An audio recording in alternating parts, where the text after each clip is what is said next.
Você quer ser aprovado no concurso da Petrobras ou da Transpetro 2023? Nesse vídeo eu vou te mostrar uma forma eficiente de você começar a estudar para esses concursos. Fala pessoal, eu sou o Patrick Viveiros, fui 2 vezes aprovado no concurso da Petrobras, hoje eu sou cientista de dados na empresa e nesse canal eu compartilho dicas, técnicas de estudo para te ajudar a conseguir sua aprovação mais rápido. Nesse vídeo aqui eu quero conversar com você sobre como começar a estudar para essas provas, principalmente agora que a gente está muito perto do edital da Transpetro e também perto do edital da Petrobras. Você precisa aproveitar esse tempo em que as pessoas não estão focadas nesses concursos, em que as pessoas não estão estudando para conseguir sair na frente da maioria dos seus concorrentes. Pessoal, antes da gente começar, eu quero ler uma frase para vocês explicar uma coisa muito importante. Olha só, trabalhar com um machado sem corte exige muito mais esforço, portanto, afie a lâmina. É uma metáfora para qualquer coisa que você for fazer.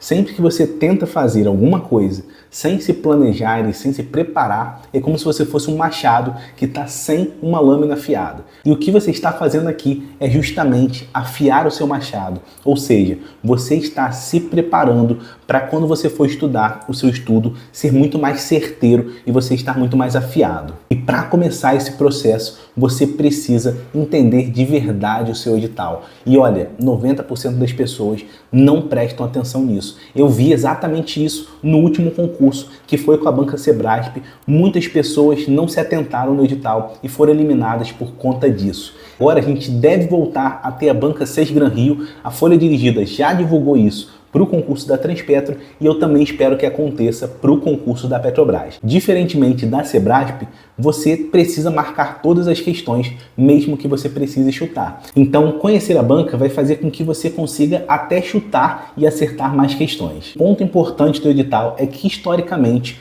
português e matemática nas provas da Petrobras e da Transpetro com a Sesgran Rio só serve para te eliminar. O critério é o seguinte: você tem 10 questões de português e 10 de matemática. Você precisa acertar 10 nesse conjunto de 20 questões e não pode zerar nem português nem matemática. Isso é importante porque você tem que montar uma estratégia tanto de estudos quanto de prova, levando isso em consideração. Não vale a pena você gastar todo o seu tempo estudando português e matemática, porque ele não conta ponto para sua pontuação final, mas também não vale a pena você deixar essas matérias de lado, porque elas podem te reprovar. Eu recomendo sempre um estudo focado em questões, ainda mais com a Sesgran Rio, que a gente tem um acervo muito grande e você vai estar muito bem preparado se você fizer muitas questões. E o que eu estou te falando aqui, eu considero que é a base para os seus estudos, é a base para a sua aprovação nesse próximo concurso. E o primeiro dos pontos que eu quero te passar é que você precisa criar o hábito de estudar. Olha, aqui tem uma ilustração de como é esse processo de começar a estudar. Você tem uma escada que o primeiro degrau é muito maior.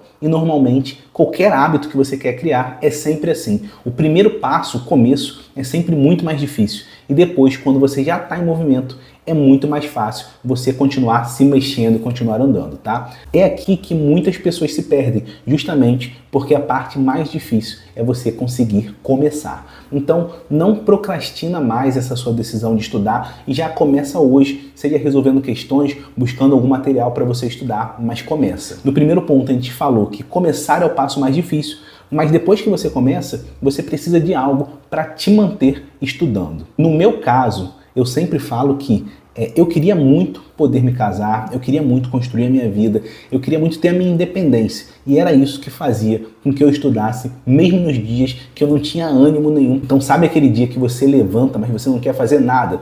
Nesses dias, era saber o que eu queria que fazia com que eu continuasse me estudando, mesmo sem ter uma motivação muito forte naquele dia, tá? Outro exemplo é para você poder cuidar da saúde. Você quer ter um plano de saúde para cuidar de alguma coisa específica. Então, busque tornar esse seu objetivo mais real, essa sua vontade mais real, com algo concreto da sua vida. Pode ser porque você quer conseguir conquistar a sua casa própria, você quer não ter mais medo de ser demitido, mas torne isso mais real e mais concreto na sua realidade. E a gente está falando sobre afiar o machado, ou seja, tomar algumas ações que vão fazer com que o seu estudo se torne mais fácil. E eu não podia deixar de falar sobre estudar de forma organizada. Isso é essencial, tá? Você precisa ter um plano de estudos baseado no seu edital. Então você tem que ter um edital verticalizado, você tem que saber os pontos, os tópicos que você precisa estudar, quais você já estudou, quais você ainda não viu. ter esse edital verticalizado, ter esse controle é fundamental nos seus estudos. Outro ponto muito importante, todos os dias quando você senta, você não pode ficar pensando assim, o que será que eu vou estudar hoje? Eu vejo um vídeo, eu vejo uma apostila. Não, você já tem que sentar para estudar sabendo o que você vai estudar naquele dia. Isso vai facilitar muitas coisas para você.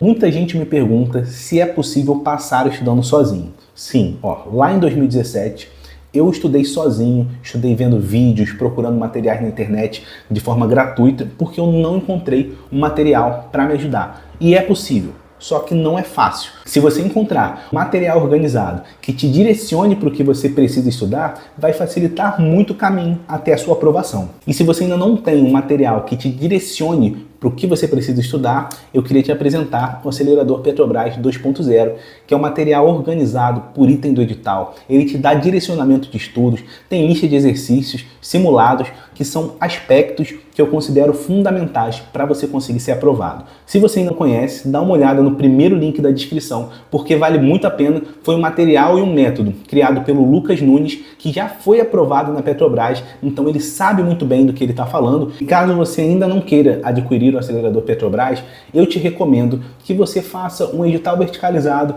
e estude sempre buscando os tópicos do seu edital, tá? É uma coisa um pouco mais complicada, mas foi assim que eu fiz em 2017. Agora, se você quiser acelerar mesmo a sua preparação, dá uma olhada aqui no link da descrição. E o quarto item que eu coloquei aqui é você entender a regra de Pareto. Não sei se você já ouviu falar dessa regra, mas é uma regra que diz que 20% do seu esforço corresponde a 80% do resultado. Ou seja, existem algumas tarefas que elas trazem muito mais resultado do que outras. E aqui no mundo dos concursos, a gente consegue aplicar isso muito bem. Como que a gente aplica isso aqui? 20% do conteúdo que está no seu edital vai te trazer 80% das questões na sua prova. O que eu estou dizendo é que a banca, normalmente, ela gosta de cobrar mais certos tópicos e que muitas vezes ela deixa de lado outros tópicos do seu edital. E esse princípio ele serve justamente para direcionar os seus estudos. E para você saber quais são esses 20%, qual é a parte mais importante da matéria que você precisa estudar, o que você precisa fazer é resolver provas anteriores e ter um foco muito grande na resolução dessas provas, tá? Então eu recomendo muito, sempre que você for estudar um tópico, busque em provas anteriores questões sobre aquele assunto, porque assim você não vai estar só decorando uma fórmula, mas você vai estar vendo como você vai aplicar aquilo no dia da sua prova. E eu não estou dizendo para você deixar de lado o que não caiu nas provas antigas. Você vai precisar estudar isso sim, mas você vai ter muito mais foco no que você vai dar mais atenção e mais ênfase. E o quinto ponto que eu separei para falar com você é justamente sobre simulados. Imagina só que você é uma pessoa que tem o hábito de correr, só que você corre 5 km todos os dias. Você acha que você conseguiria correr uma maratona, 42 quilômetros? Eu tenho certeza que não, porque você, apesar de ter uma boa condição física, conseguir correr, ter fôlego, você não se preparou para uma corrida tão longa. E muita gente faz isso aqui nos estudos. As pessoas resolvem exercícios, mas nunca se preparam para a condição que ela vai precisar enfrentar no dia da prova do concurso. Então você precisa simular as condições que você vai ter no dia da prova. Lá você vai estar mais ansioso, você vai ter que se concentrar por 4 horas, vai ter alguém controlando o seu tempo, vai ter pessoas que podem estar fazendo barulho, por exemplo, com um saco de comida. Todas essas condições é importante você tentar reproduzir. Eu vou te dar um exemplo extremo. Eu sabia que no concurso que eu fiz em 2022, eu teria que usar máscara. Então, alguns simulados que eu fiz em casa, eu fiz inclusive de máscara. E aí a minha esposa chegou no escritório e me viu de máscara e ficou até sem entender por que eu estava de máscara, né? E aí eu expliquei que era para tentar simular aquela condição. Eu sabia que eu ia ficar desconfortável no dia da prova com aquilo, então eu antecipei isso e fiz alguns simulados usando máscara. Pode parecer absurdo, mas é importante você tentar simular condições que você vai ter no dia da prova que vão te deixar desconfortáveis já na sua casa, para no dia você ter um pouco mais de conforto para fazer a sua prova. E eu tenho certeza que essas dicas vão te ajudar a começar os seus estudos, ou se você já começou, a se manter estudando. E faz uma coisa também, deixa o seu like no vídeo e se inscreve no canal para você estar nesse ambiente aqui onde a gente está formando uma comunidade de pessoas que vão ser aprovadas no próximo concurso da Transpetro e da Petrobras, e eu quero que você esteja junto também nessa galera. E se você quer construir esse hábito de conseguir estudar todos os dias, eu vou deixar aqui um vídeo onde eu falo justamente sobre como construir esse hábito.